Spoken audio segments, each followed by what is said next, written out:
Nusa Tenggara Barat, provinsi yang berada di wilayah Indonesia bagian tengah, berdekatan dengan Pulau Bali, menjadikan Nusa Tenggara Barat sebagai salah satu pilihan destinasi turis baik lokal maupun mancanegara untuk berwisata. Pulau Lombok dan Pulau Sumbawa memiliki keunikannya masing-masing, mulai dari kebudayaan tradisional, asal-usul, serta masyarakat asli yang berbeda. Penduduk dari Pulau Lombok yang mayoritas berasal dari suku Bali dan suku Sasak, sedangkan Sumbawa diisi oleh suku Samawa dan juga suku Bojo di daerah Bima. Dan di episode kali ini, Suara Dapil akan mengajak Anda untuk mengunjungi Pulau Sumbawa yang merupakan bagian timur dari Provinsi Nusa Tenggara Barat. Dan di Pulau Sumbawa inilah nantinya kita akan mengikuti kegiatan Bapak Johan Rosihar, anggota DPR RI fraksi Partai Keadilan Sejahtera dari daerah pemilihan NTB 1 yang meliputi Kabupaten Bima, Kabupaten Dompu, Kabupaten Sumbawa, Kabupaten Sumbawa Barat, dan Kota Bima.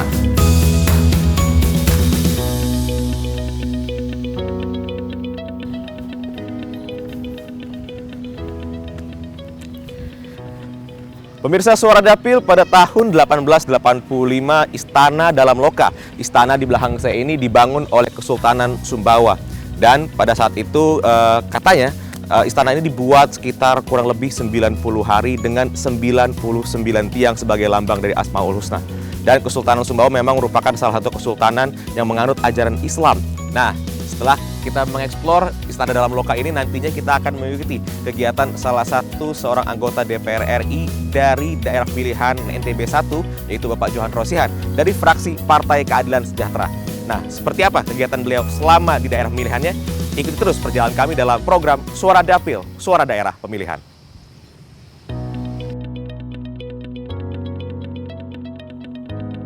Perjalanan kami di Pulau Sumbawa diawali dengan mengunjungi salah satu situs bersejarah yang menjadi salah satu ikon pariwisata di daerah Sumbawa, yaitu Istana Dalam Loka.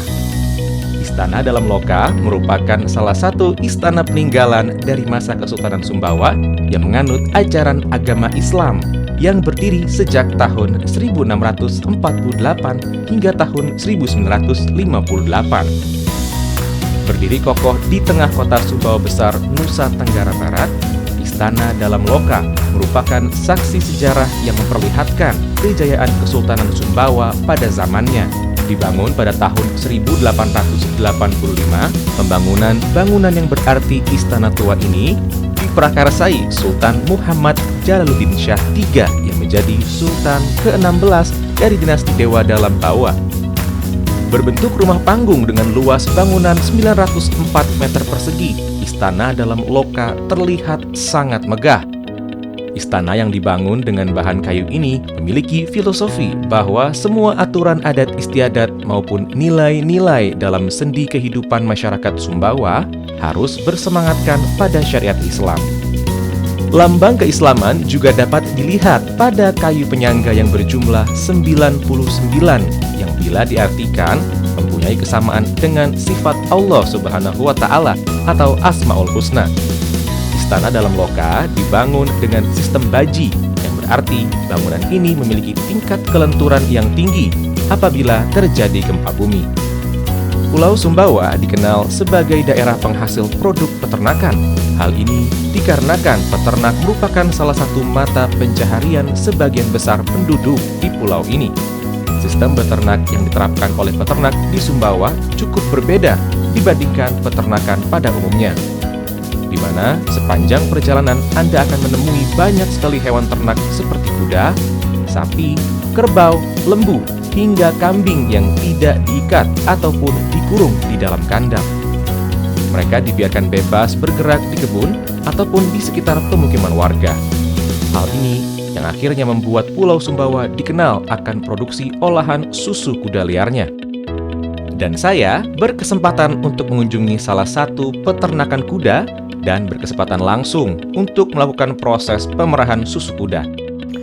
Ya, pemirsa Suara Dapil masih dalam program Suara Dapil, Suara Daerah Pemilihan bersama saya Dedi Ramadan. Dan di segmen kali ini kita sudah berada di Susu Kuda Liar nih, lokasi tempat peternakan kuda, tempat di mana susu kuda liar diperas nih. Dan sekarang saya bersama dengan Bapak siapa, Pak? Bapak Samsudin. Bapak Samsudin. Pak, di sini bisa ceritakan nggak sih, Pak, apa yang membedakan susu kuda liar dengan susu yang lain seperti susu sapi, susu kerbau mungkin? Ada yang membedakan nggak sih, Pak? Perbedaan susu kuda liar dengan susu sapi, kalau susu kuda liar tidak bisa kita rebus, tidak sih kita rebus, dan botol pun harus dalam keadaan kering baru kita peras. Oh, berarti memang susu kuda liar itu bisa langsung diminum? Langsung diminum. Tanpa harus dimasak? Tanpa harus. Berapa total kuda yang ada di sini, Pak? Kalau tahu? Ada 4, cuma ada 4. Cuma ada 4. Masing-masing dia punya anak. Oh, masing-masing punya anak. Ini nanti saya boleh minta tolong nggak, Pak? Kalau saya mau tahu cara buat peras susunya, bisa ya, Pak ya? Bisa. Nanti juga bisa langsung diminum berarti, Pak ya? Bisa minum. Bisa Oke, langsung diminum. boleh. Boleh saya ikut, Pak? Yuk. Ini aman nggak, Pak? Aduh, cara pencet gimana, Pak? Tinggal pencet aja di atas. Pencet aja, pencet. Keras dikit.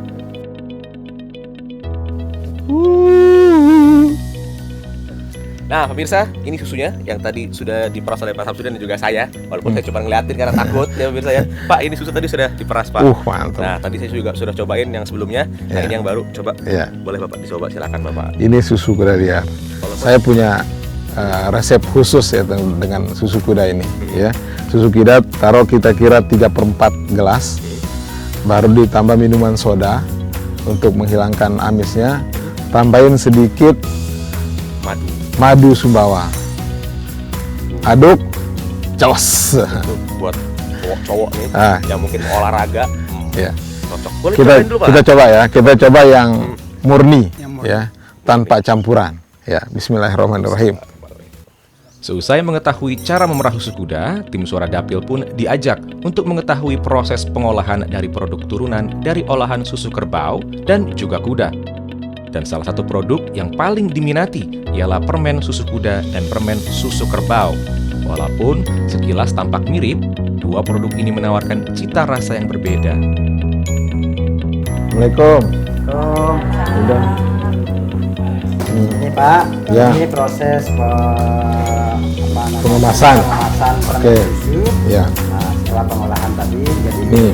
ibu-ibu ini adalah kelompok usaha permen susu. Jadi mereka setiap hari tetap melakukan kegiatan ini. Nah, prosesnya dan ini pengepakan yang dilakukan oleh ibu. Ya. Kemudian ini hasilnya.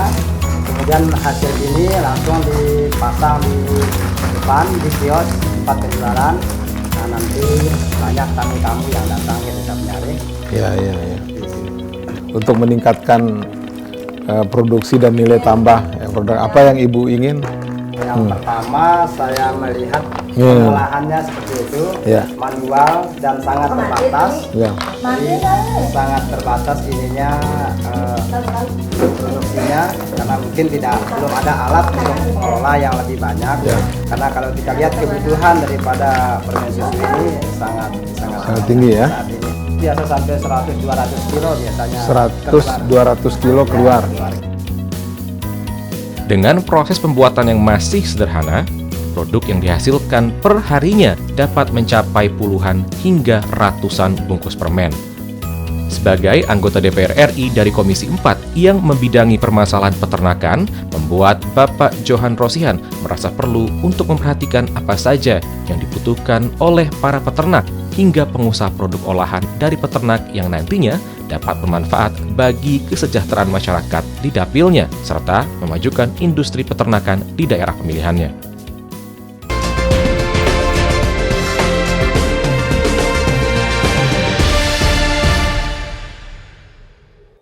Dan kali ini, Bapak Johan Rosihan berkunjung ke salah satu bendungan di daerah Desa Simu yang terletak di Kabupaten Sumbawa bernama Bendungan Tiukulit. Sambutan selamat datang pun menyambut kedatangan Bapak Johan Rosihan yang siap untuk melakukan proses penyebaran benih ikan di Bendungan Tiukulit. Proses penyebaran benih ikan diharapkan agar dapat menambah jumlah ekosistem ikan di bendungan tersebut. Selain itu, kunjungan kali ini untuk menyerap aspirasi dari masyarakat setempat terkait rusaknya saluran bendungan Tiuk Kulit yang akhirnya menyulitkan masyarakat, terutama para petani, untuk mengairi sawah mereka. Ya, pemirsa Suara Dapil, saat ini saya bersama dengan Pak Johan sudah sampai di Bendungan Tiuk Kulit ya Pak ya? Tiuk Kulit, ya. Di sini kita akan mengikuti kegiatan Bapak Johan Rosihan terkait dengan apa nih Pak kira-kira di sini nanti akan Kita mau menebar benih ikan. Benih ikan. Benih ikan. Dan ini tepatnya di desa mana Pak? Di kecamatan mana? Bendungan Tiuk Kulit ini di Desa Simu, Kecamatan Marungi, Sumbawa. Nah, ini penanaman bibit benih ikan sebetulnya bendungan ini dibuat ini dalam dasar untuk apa Pak? Apakah karena kekurangan air kah di daerah saya ini? Ini kan untuk memenuhi kebutuhan masyarakat, masyarakat petani yang ada di bawah. Cuma memang dari sisi perencanaannya, saya tidak tahu perencanaan kayak apa. Tetapi salah satu keluhan masyarakat di sini justru masyarakat Desa Simu yang memiliki wilayah geografis dari bendungan ini tidak menikmati air ini. Gitu. Nah, karenanya mungkin salah satu sebelum kita memperbaiki salurannya, saya sudah komunikasikan sama teman-teman di Komisi 5 untuk menangani perbaikan salurannya. Ya, kita tebar benih dulu lah di sini sebagai solusi buat masyarakat, biar masyarakat desa sini bisa mengambil manfaat dari bendungan ini, minimal dari sisi perikanan. Oh, berarti hari ini selain peresmian berarti Bapak juga akan menebar benih bibit ikan Pak ya? Ya. Baik, kita langsung aja Pak. Oke. Ya Pak. Ya,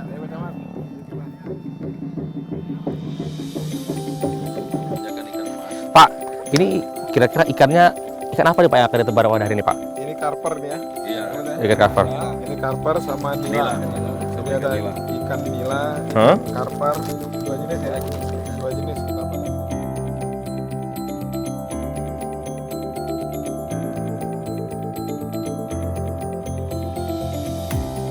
Saya hadir di sini untuk menegaskan bahwa saya ini adalah bagian dari bapak-bapak dan ibu-ibu semuanya. Apa yang bapak ibu rasakan, saya juga rasakan. Apa yang bapak ibu-ibu rasakan, apa yang menjadi keluhan dari bapak dan ibu-ibu semuanya. Tugas saya adalah menyampaikan, memperjuangkan apa yang menjadi harapan, aspirasi bapak dan ibu-ibu. Kami mohon untuk diberikan kesempatan untuk membuat kelompok wanita tani Pak. Selama ini kan belum ada pemberdayaan untuk kaum perempuan. Kami belum merasakan pengairan secara intensif. Buat misalnya kelompok perempuan budidaya ikan air tawar. Ya pakai itu? Nanti kita fasilitasi.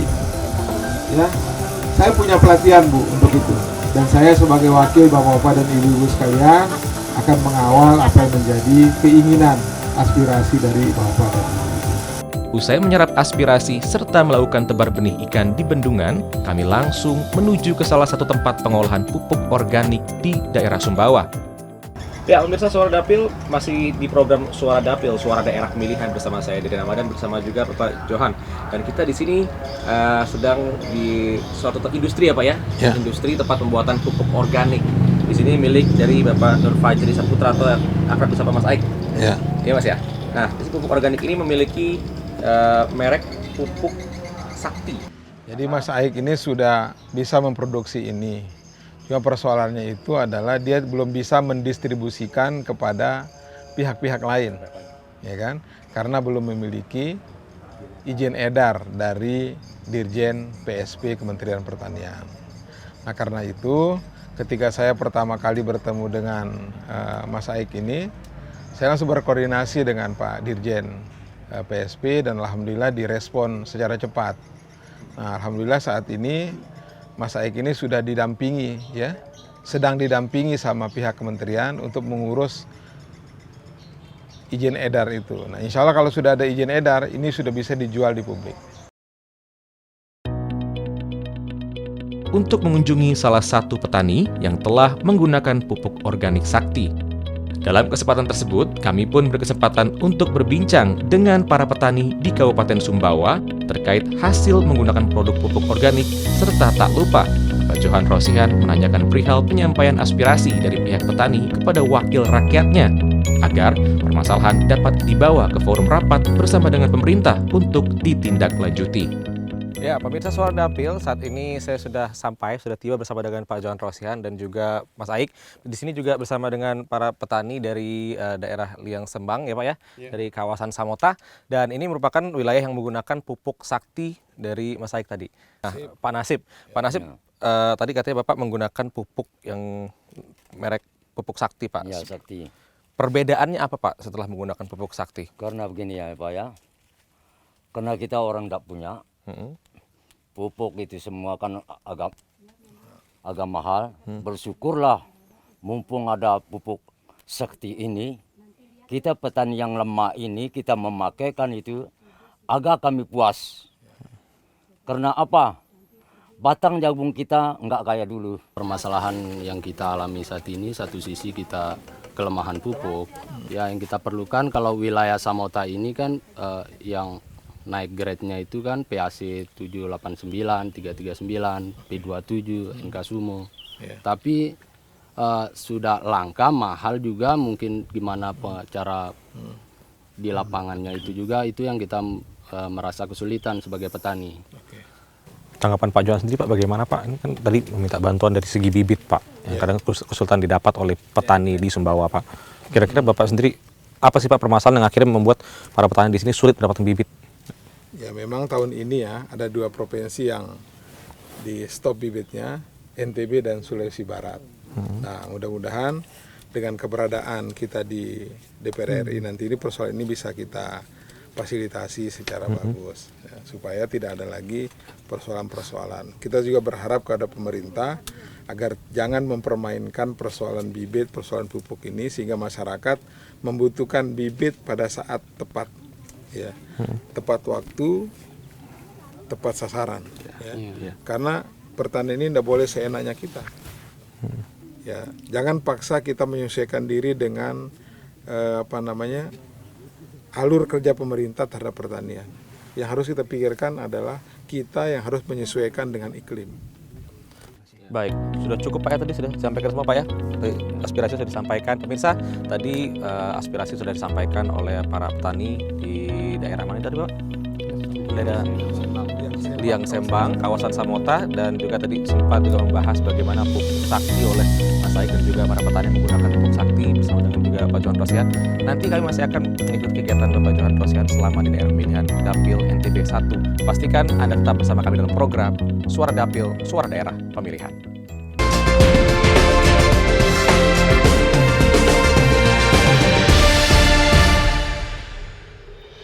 Perjalanan berlanjut dan kami pun tiba di Desa Sukamulya, Kecamatan Labangka, Kabupaten Sumbawa untuk menghadiri acara tablik akbar. Pemirsa Suara Dapil, saat ini saya sudah berada di Desa Sukamulya, tepatnya di Kecamatan Labangka, dan di tempat ini kita akan mengikuti kegiatan Bapak Johan Rosihan dalam rangka tablik akbar proses anggota DPR RI. Dan seperti apa kegiatan beliau? Ikuti terus perjalanan kami ya. Apa yang para peternak kita butuhkan? Bapak Johan Rosihan diundang untuk menghadiri acara tablik akbar sekaligus memberikan sambutan dalam acara tersebut. Aspirasi memenuhi hajat kebutuhan yang diinginkan oleh masyarakat Desa Sukamulya. Hal ini dinilai perlu dilakukan oleh Bapak Johan Rosihan selaku wakil rakyat yang mewakili masyarakat untuk dapat terlibat serta menjalin kedekatan dengan konstituen di daerah pemilihannya. Tadi kalau boleh cerita sedikit Pak, kegiatannya apa sih Pak di dalam Pak sebetulnya Pak? Dalam rangka apa nih Pak? Ini saya diundang oleh masyarakat Sukamulya, Kecamatan Labangka di Sumbawa, ya, untuk acara Isra Mi'raj. Nah, biasanya masyarakat itu kalau ada pas anak yang akikah, itu dia disertakan dalam acara itu. Oh, berarti? Jadi gunting rambut istilahnya pada hari ke-7 kelahiran. Oh, akikahnya diadakan pas hari Isra Mi'raj Pak ya? Itu adat masyarakat Sasak ya, secara umum. Oh, itu memang setiap tahun berarti beberapa anak yang baru lahir? Hanya Isra Mi'raj ya, kegiatan-kegiatan besar, nanti dia disisipkan. Misalnya ada anak-anak yang belum diakikahkan. Selain hal yang berkaitan dengan tupoksi sebagai anggota Komisi 4 DPR RI, pendidikan juga menjadi perhatian dari Bapak Johan Rosihan. Bentuk perhatian tersebut tercurahkan melalui bantuan sosial yang beliau berikan kepada salah satu pondok pesantren. Pembangunan pondok pesantren yang terhambat dikarenakan kekurangan biaya membuat Bapak Johan Rosihan merasa perlu untuk memberikan bantuan langsung kepada pondok pesantren melalui kunjungannya ke pondok pesantren. Ya, pemirsa Suara Dapil, saat ini saya bersama dengan Bapak Johan Rosihan bersama dengan pondok pesantren Al Mubarok. Ini tepatnya di Kampung Timur ya Pak ya. Ya, Pak Mahmud. Ini bisa ceritakan nggak Pak? Ini pondok pesantrennya ada berapa jumlah muridnya? Jadi pondok pesantren Rotul Mubarok Al Mubarok ini ada beberapa lembaga di bawahnya, termasuk ada Masjid Salim, kemudian ada PAUD dan TKIT, kemudian Madrasah Diniyah dan juga TPQ, kemudian Tahfidzul Quran. Yang mana nanti pembangunan ini akan senternya di sini. Jadi kalau pagi kita isi dengan kegiatan PAUD, TKIT, kalau malam insya Allah lantai 2-nya akan pengembangan tahfidzul Qur'annya. Jadi semua kegiatan madrasah dan lain sebagainya senternya di sini. Saya sebagai anggota DPR yang didukung oleh masyarakat di sini, tentu maksud baik itu insya Allah akan ketemu jalannya, ya, dan insya Allah akan dimudahkan oleh Allah. Amin, insya Allah. Nah, sebagai bentuk komitmen saya untuk mendukung ini, insya Allah mungkin dalam waktu dekat ini kita akan drop beberapa sak semen lah, insya Allah di sini ada mungkin 50 sampai 100 di tahap pertama. Alhamdulillah. Nah, insya Allah nanti kita akan coba cari-cari bantuan-bantuan sosial yang lain, baik itu dari bantuan sosial pemerintah maupun dari CSR perusahaan-perusahaan yang bisa kita komunikasikan secara baik. Tapi saya yakin maksud baik itu pasti dimudahkan oleh Allah SWT. Amin. Semoga dengan bantuan yang diberikan oleh Pak Johan Rosihan, semoga nantinya ini pondok pesantren bisa segera tepat terrealisasikan dan juga ini bisa membuat anak-anak pondok pesantren ini semakin nyaman untuk belajar ya Pak. Amin. Ya? Amin, insya Allah.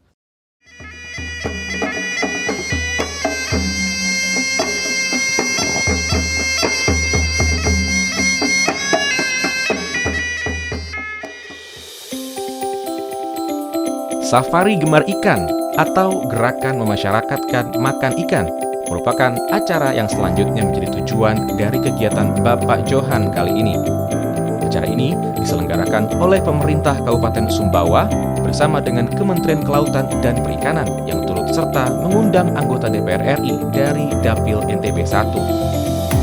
Saya, Johan Rosihan, anggota DPR RI Komisi 4, siap memfasilitasi dan membantu tentu sama-sama teman-teman Yayasan 1991 untuk memfasilitasi ibu-ibu membuat acara lomba masak ikan. Jadi kegiatan ini bisa menjadi pasar buat UKM-UKM kita untuk memasarkan produknya. Tujuan dari acara ini adalah untuk mengajak masyarakat di Sumbawa untuk lebih sering mengonsumsi ikan.